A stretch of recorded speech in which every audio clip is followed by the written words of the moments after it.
Hi guys, good evening. Balik ulit kami, pangalawang unboxing namin to.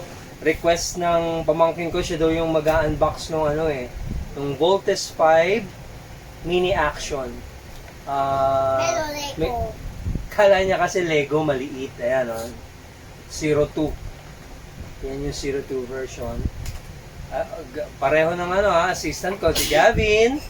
Liam, pakita mo yung face mo. Yan. Pagkatapos mag-unbox ni Liam, mag-unbox din ako ng Beast Fighter na purchase ko kanina, si Namazungo. Oh, buksan mo na Liam, pakita mo sa kanila. Oh, pag binuksan yung box, ano yung makikita? Oh, yan, yung bolt machine. Pakita mo sa camera. Oh, yan. Yan yung mga kasama sa Voltes 5 mini action. Kasama yung mga volt machines at saka merong maliit na instructions. Pero mabilis lang naman to kasi mabilis siyang gawin. Liam, pakilala mo na. Ito yung unang-una. Si Steve. Si Steve. Ano yan? Volt Volt Cruiser. Cruiser 1. Oh, yung sumunod, Gavin. Sinong pilot sa bomber? Sino, Liam? Mark. Si Mark. Yan. And then, yung sumunod, yung Panzer. Big Bird. Pakita natin, hindi mo pinapakita yung Panzer. Maliliit siya talaga. Ayan, yung bomber. Oops, hulog. Kung manonotice nyo guys, para sa akin ito yung sasakyan ni Mark na bomber. Dito siya gayang-gaya doon siya sa anime. Mas gayang-gaya yung sa mini compared sa mga ibang model ng Voltes 5. Mas gusto ko yung dito, yung sa mini. And then, sumunod, yung favorite mo. Bolt Brigade. Bolt Brigade. Sino ang pilot ng Bolt Brigade? Little John. So, Little John. Okay. And then, yung last, Gavin. Volt Lander. Sino yung yung pilot? Jimmy. Yan. Ngayon, papakita ni Liam, nga pala, kasama rin sa mini action, isa lang yung weapon na kasama. Hindi tayo laser sword na Lego. Oo. Yung lang siya, isang laser sword at saka set ng hands. Iba-ibang forma ng ng hands ni Voltes 5. Ngayon, papakita na ni Liam kung paano magbo-bolt in yung Voltes 5 mini action. V-formation mo muna, Liam. V-formation, paano yung V-formation niya? Kailangan may kanta yan, ha? Kailangan kakanta ka rin. Hindi, muna, V-formation muna. Tapos, V-formation. yan, let's Bolt in. Gavin, let's bolt in.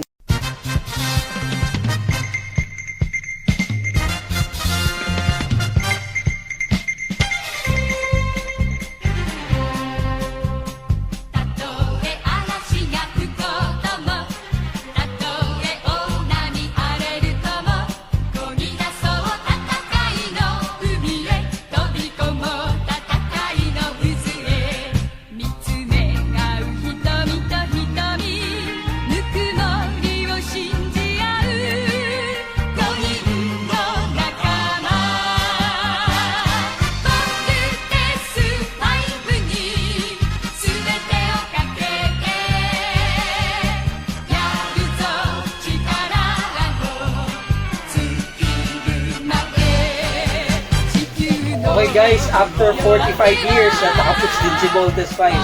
Ito yung comparison ng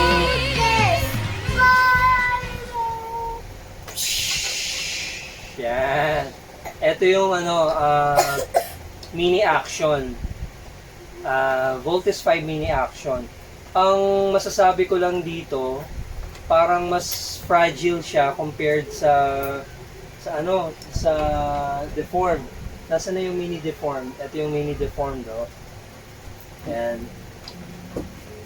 parang mas matibay itong mini deform compared dito sa sa mini action.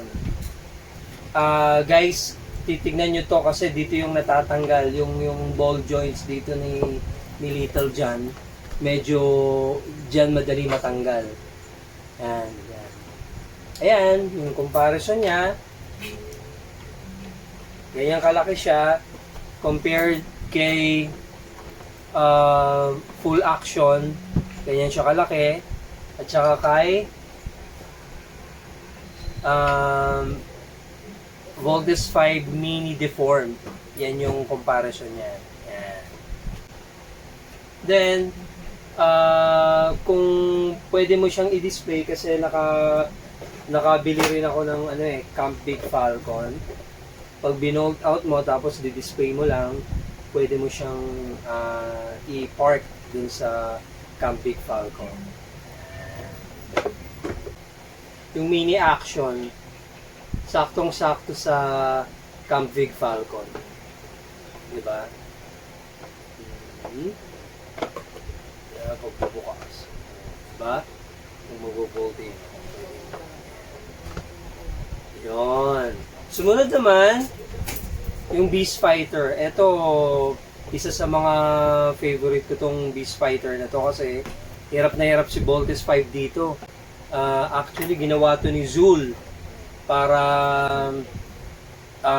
ang purpose, hindi makapag-volt in si Voltes 5. Ngayon, i-unbox din natin siya. Sa Japanese yata, Namazungo yung pangalan niya eh.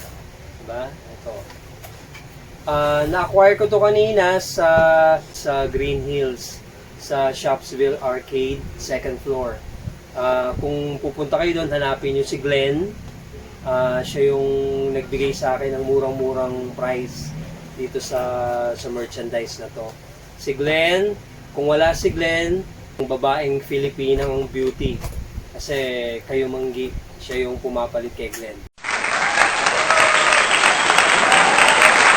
Ayan, tingnan natin.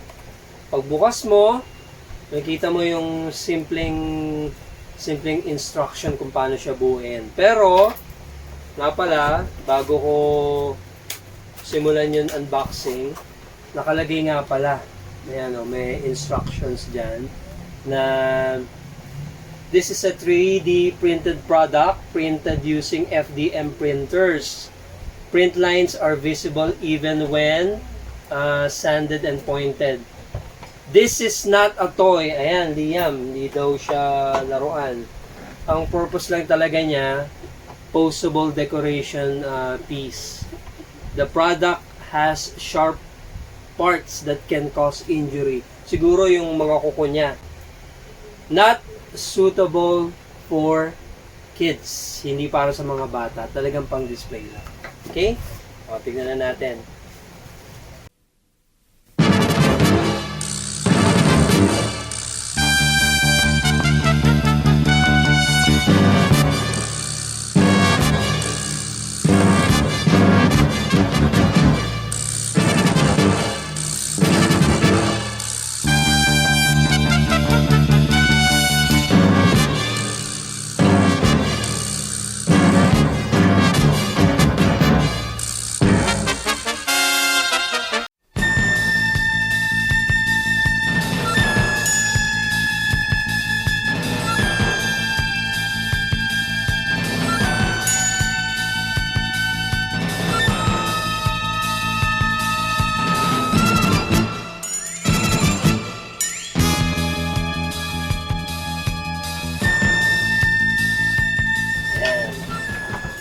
Makakatay siya talaga posable yung yung hand, yung shoulders niya. Ganun lang, limited lang yung galaw niya. Hindi nga umiikot to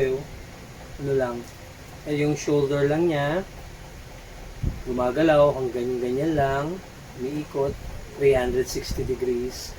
Yung ulo, ganyan lang yung ulo, hindi nga gumagalaw yung ulo.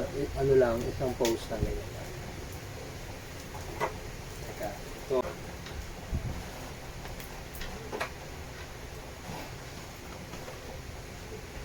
Pang display lang yan.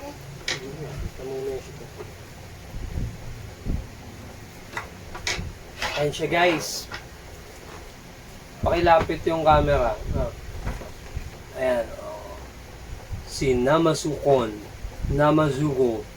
o Romaro sa Tagalize na Voltes 5.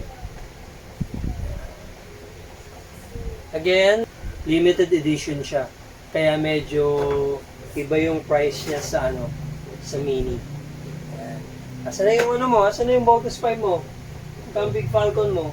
Mag-volt in ka na, bilis. Mag-volt in. Volt in ka, bilis. Let's vote in. Namazungo, attack now!